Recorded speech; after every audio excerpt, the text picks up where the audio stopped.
Uma coisa que nos chama muita atenção é o fato de que o Evangelho de João ser aquele que traz o melhor texto sobre a Eucaristia no capítulo 6, uma teologia muito profunda, e ao mesmo tempo ele omite a instituição da Eucaristia. Por que será que ele faz isso? Bom, primeira coisa a ser constatada é que, ao invés de narrar a instituição da Eucaristia, ele vai narrar o lava-pés. E a Eucaristia é como uma moeda de dupla face. E já nós estamos no ano 100, o último evangelho a ser escrito, e a primeira face da Eucaristia já era bem conhecida, é aquela ligada com a presença real de Jesus no pão e no vinho, que nós chamamos na teologia de transubstanciação. Mas a outra face era pouco valorizada e pouco se falava nela.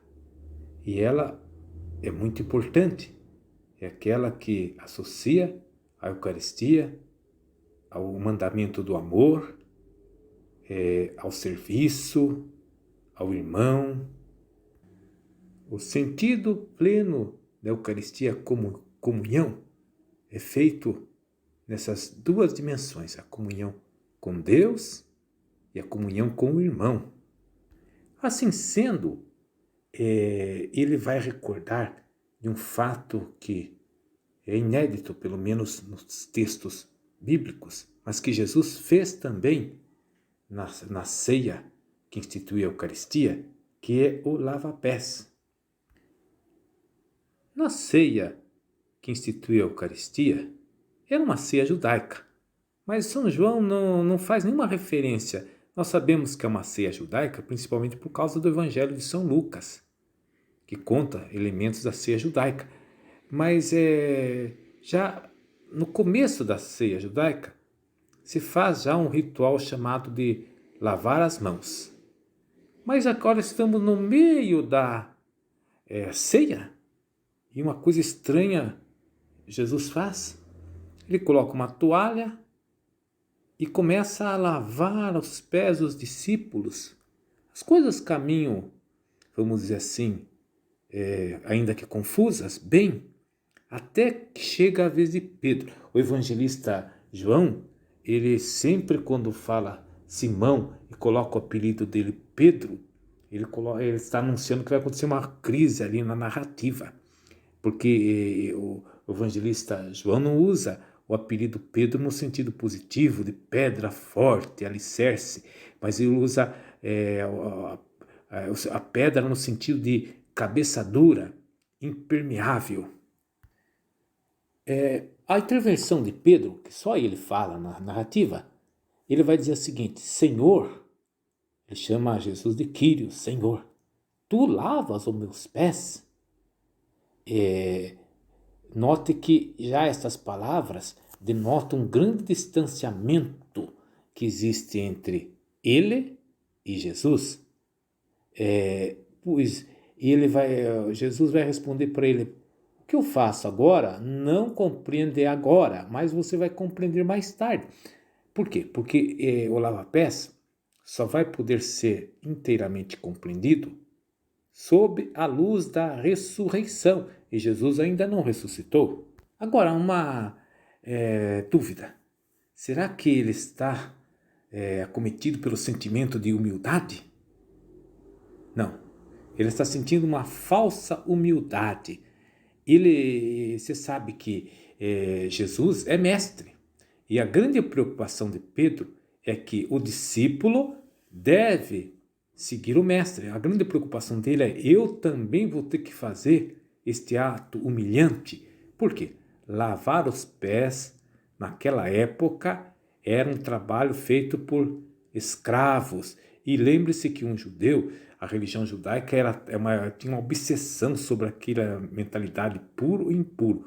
E os pés são considerados os elementos mais impuros do corpo humano, porque eles pisam em imundície. Então, quando você está lavando os pés de alguém, além de ser uma extrema humildade, é também uma extrema contaminação. Você então se torna impuro. Era puro medo de ter que fazer o mesmo e não humildade. A primeira postura dele é radical. Não vai lavar meus pés de jeito nenhum. Mas quando Jesus lhe diz, se eu não lavar seus pés, você não terá parte comigo, aí ele tenta uma segunda cartada. Ele vai dizer assim, então não somente os pés, mas as mãos e também a cabeça. Aqui ele está desviando o foco. Ele está atenuando este gesto de Jesus, transformando num rito litúrgico de purificação. É um faz de conta apenas. Jesus se nega a entrar nesta jogada de Pedro e apenas diz assim que quem está puro, limpo, não precisa mais do que lavar os pés. E nem todos estão puros. Ele está referindo aqui a Judas Iscariotes. Essas palavras de Jesus são importantes para dissociar completamente o que ele está fazendo de um rito de purificação litúrgica como queria São Pedro. Depois que Jesus tira a toalha, veste novamente o manto, ele se assenta e ele vai dizer o motivo que ele fez isso. Ele diz que vocês me chamam de... No grego está com um artigo definido, o mestre e o senhor. Que mesmo ele sendo o mestre e o senhor, ele fez isso. E ele fez para dar exemplo. Isso daqui, aqui nós estamos na cereja do bolo da narrativa, porque aqui estamos diante de uma grande revolução no pensamento religioso, no sentido de que todas as religiões, e até agora acontece isso, é feita na seguinte dinâmica. O homem não passa de um escravo que serve à divindade. Mas agora as coisas se inverteram. É Deus que no seu amor infinito e estranhado por nós, vai se colocar ao nosso serviço. E aqui nós estamos diante daquilo que São Paulo vai chamar de kenosis, o abaixamento do Filho de Deus. E depois quando ele diz assim, eu fiz isso para vos dar exemplo, no versículo 34, ele vai dar o seu novo mandamento. Eis que eu vos dou um novo mandamento. Esse versículo não é lido hoje. Que vos ameis uns aos outros como eu vos tenho amado. Quer dizer, o amor é um mandamento presente em todas as religiões. A grande revolução nesse mandamento é que Jesus manda que nós o amemos como ele nos amou. Quer dizer, colocando-se ao serviço um dos outros.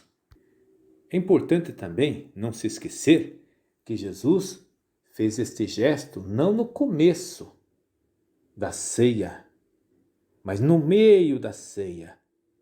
Quando você coloca uma coisa no meio, no pensamento antigo, significa que você está dizendo que aquela coisa é muito importante. Então, o centro da vida cristã é o serviço.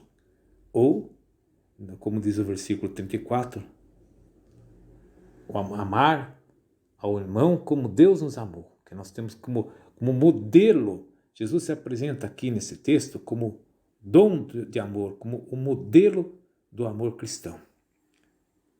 Amém.